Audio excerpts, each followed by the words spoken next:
everybody. Welcome back to the channel. Today, I'm very excited to talk about something that is not related to immigration. I'm joined today by my friend who does stocks trading in his free time. So, without any further ado, I'd like to ask some questions that help me understand the and trading a little bit better. The very first question I have is, what are stocks? Hey everyone, before I answer that question, just wanted to give a little bit of a disclaimer here.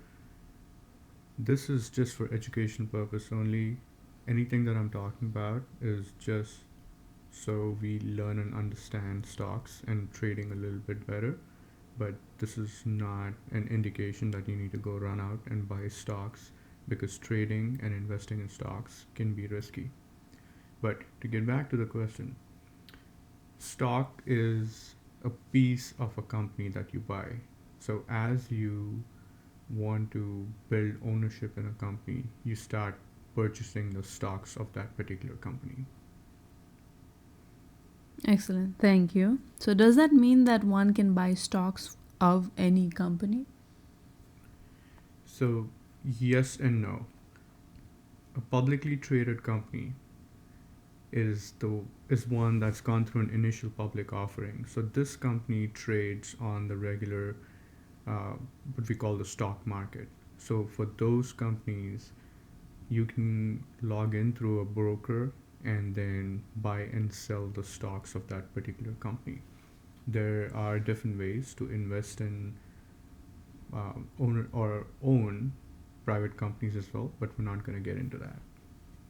Okay, thank you. So, third question I have, what tools are available to buy stocks today? There are plenty of tools that have come up quite recently.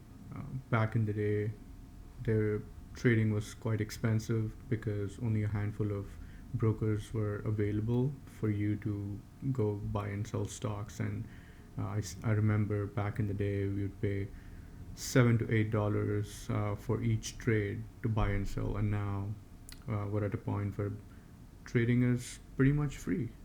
But the tools that are generally used, so you can trade with any banks, so JP Morgan Chase or any of the big banks you could think of. They have their own trading firm that they associate with. If not, you can invest with TD Ameritrade or SoFi, which is a newer one.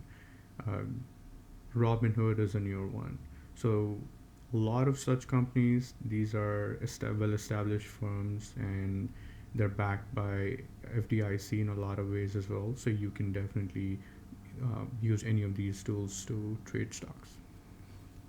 Okay, question number 4, perhaps the most important question for the audience of this channel. Can you buy stocks on Visa if you are someone who's an H1? You'll make money by buying and selling stocks. Yes, absolutely can. In fact, a lot of companies have a part of their total compensation as restricted stock units. So um, folks on a visa can definitely buy and sell stocks, and all they have to do is make sure that that information is represented on their tax returns. Does that mean that you can only buy stocks of the company that you're working in? No, as long as you have a brokerage account, you can buy and sell stocks of any companies available. You can also invest in different index funds, mutual funds, bonds, futures. Okay, great. The very last question for you. How does one pick the companies to invest in? So for beginners, I would recommend, instead of investing in a particular company, pick a basket of stocks. And what I mean by that is uh, S&P 500, which is an index that represent 500 of the biggest companies here in the United States. So by investing in S&P 500, you are investing in all of those 500 companies. So you are not picking one company that which is a little bit more risky. Instead, you are diversified. So if one company goes down tomorrow, your complete investment does not go down because the index does not go down to zero the next day if that particular company goes bankrupt. But if you are inclined to invest in one single company, I would say look around. What are the products that you use? If you use an Apple phone, would you continue using an Apple phone tomorrow? Other, if you like a car, would you continue buying that car or continue using that car tomorrow? Would you recommend that car to family and friends? So think of it in those terms. But other things that you could do is you can hire a professional to help you with these. These folks have gone to school. These folks have taken lots of different courses and gone through uh, different trading firms to build up that expertise. So don't think twice about seeing a professional for that. But that would be my recommendation.